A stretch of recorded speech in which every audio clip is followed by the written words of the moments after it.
आज हम छत्तीसगढ़ के उस मामले की बात करेंगे जिसने पूरे देश में हंगामा मचा दिया है। क्या ये मामला धर्मांतरण का है जैसा कि बताया गया, या फिर यह आदिवासी लड़कियों के सम्मान और अधिकारों की लड़ाई है? दो ईसाई ननों की गिरफ्तारी, बजरंग दल पर लगे गंभीर आरोप और फिर हजारों लोगों का सड़क पर उतरना, आखिर सच क्या है? बने रहिए हमारे साथ, क्योंकि आज हम इस खबर का पूरा सच बताएंगे। नमस्कार, मैं हूं चंद्रशेखर और आप देख रहे हैं नवप्रदेश टीवी। कहानी शुरू होती है 25 जुलाई 2025 को छत्तीसगढ़ के दुर्ग रेलवे स्टेशन से। केरल की दो कैथोलिक ननें, सिस्टर प्रीति मैरी और सिस्टर वंदना फ्रांसिस, नारायणपुर की 3 आदिवासी लड़कियों के साथ आगरा जाने के लिए ट्रेन का इंतजार कर रही थी। यह लड़कियां आगरा के एक अस्पताल में नर्सिंग की नौकरी के लिए जा रही थी, लेकिन स्टेशन पर जो हुआ उसने इस सामान्य से सफर को एक राष्ट्रीय मुद्दे में बदल दिया। बजरंग दल और विश्व हिंदू परिषद के कुछ कार्यकर्ता स्टेशन पर पहुंचते हैं और इन नन को घेर लेते हैं। उन पर आरोप लगाया जाता है कि वे इन भोली भाली आदिवासी लड़कियों को बहला फुसलाकर मानव तस्करी और जबरन धर्मांतरण के लिए ले जा रही है। माहौल गर्म हो जाता है, बहस होती है, नारेबाजी होती है और देखते ही देखते रेलवे पुलिस जीआरपी वहां पहुंच जाती है। बजरंग दल के एक पदाधिकारी की शिकायत पर पुलिस बिना ज्यादा जांच पड़ताल किए दोनों नन और उनके साथ मौजूद एक स्थानीय युवक सुकमन मंडावी को मानव तस्करी और छत्तीसगढ़ धर्म स्वातंत्र्य अधिनियम के तहत गिरफ्तार कर लेती है। उन 3 आदिवासी लड़कियों को भी एक सरकारी आश्रय गृह यानी सखी सेंटर भेज दिया गया। यहाँ तक तो यह खबर किसी आम धर्मांतरण के आरोप जैसी लगती है ना? लेकिन कहानी में असली मोड़ तब आता है जब वो 3 पीड़ित लड़कियां सामने आती है जिन्हें बचाने का दावा किया जा रहा था। इन लड़कियों ने हिम्मत दिखाते हुए महिला आयोग और मीडिया के सामने जो बताया, उसने पूरे मामले का रुख ही मोड़ दिया। लड़कियों ने साफ साफ कहा कि उनके साथ कोई जबरदस्ती नहीं हुई थी। वे अपनी मर्जी से, अपने परिवार की सहमति से नौकरी करने जा रही थी। उन्होंने आरोप लगाया कि बजरंग दल की एक महिला कार्यकर्ता ज्योति शर्मा और उसके साथियों ने स्टेशन पर उनके साथ धक्का मुक्की की, मारपीट की और उन्हें जाति सूचक गालियां दी। एक लड़की ने बताया कि उसे कहा गया, तुम छोटी जाति की हो, तुम जूती के लायक हो। ये शब्द किसी के भी दिल को झकझोर सकते हैं। लड़कियों ने यह भी आरोप लगाया कि पुलिस ने उन पर दबाव डालकर नन के खिलाफ बयान देने को मजबूर किया। जब हम लोग को मार रही थी, यहाँ ए रूम में कैमरा है कि नहीं है, ये पूछी।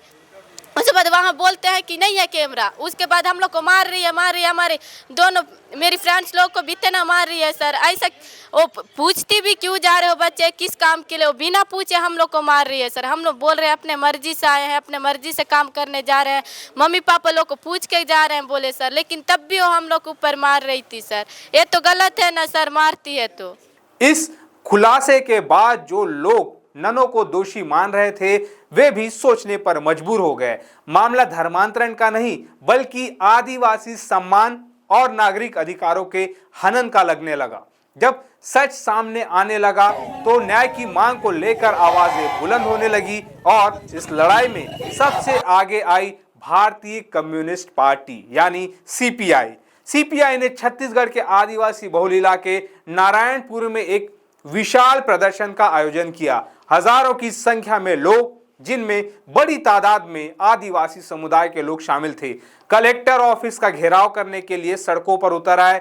उनके हाथों में तख्तियां थी और जुबान पर नारे, बजरंग दल मुर्दाबाद, ज्योति शर्मा पर कार्रवाई करो, आदिवासी सम्मान हमारा अधिकार है। एक बार फिर से सुनिए, बजरंग दल मुर्दाबाद, ज्योति शर्मा पर कार्रवाई करो, आदिवासी सम्मान हमारा अधिकार है। सीपीआई के नेताओं ने साफ कहा कि यह लड़ाई सिर्फ 2 ननों की नहीं है, बल्कि यह छत्तीसगढ़ के आदिवासियों के आत्मसम्मान की लड़ाई है। उन्होंने आरोप लगाया कि राज्य की बीजेपी सरकार संघ परिवार के संगठनों को खुली छूट दे रही है और अल्पसंख्यकों और आदिवासियों पर हमले हो रहे हैं। उनकी मांग थी कि नन पर हमला करने वाले और आदिवासी लड़कियों से बदसलूकी करने वाले बजरंग दल के कार्यकर्ताओं के खिलाफ तत्काल एफआईआर दर्ज हो और उन्हें गिरफ्तार किया जाए। ये जो ट्राइबल लड़की लोग हैं, इसको रेप के तड़न कर दिया। ज्योति शर्मा ने नाम भी बताया, ऐसा नहीं अननोन नहीं है, रेप तटन, और दूसरा है ना मारपीटा।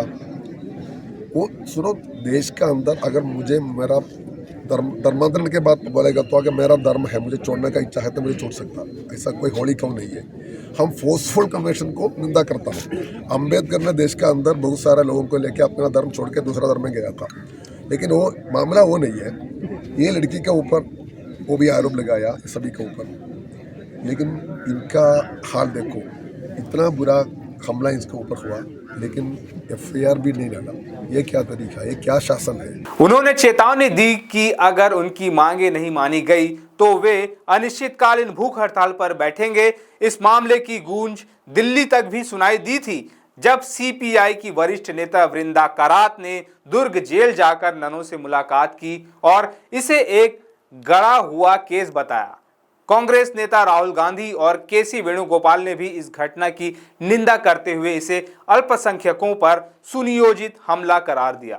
यह मामला कई गंभीर सवाल खड़े करता है। क्या किसी भीड़ को यह अधिकार है कि वह किसी को भी रोककर उसके धर्म और इरादों पर सवाल उठाए? क्या पुलिस को शिकायत मिलते ही बिना प्रारंभिक जांच के गिरफ्तारी कर लेनी चाहिए? और सबसे बड़ा सवाल, क्या आदिवासी समाज की वयस्क लड़कियां अपनी जिंदगी का फैसला खुद नहीं कर सकती?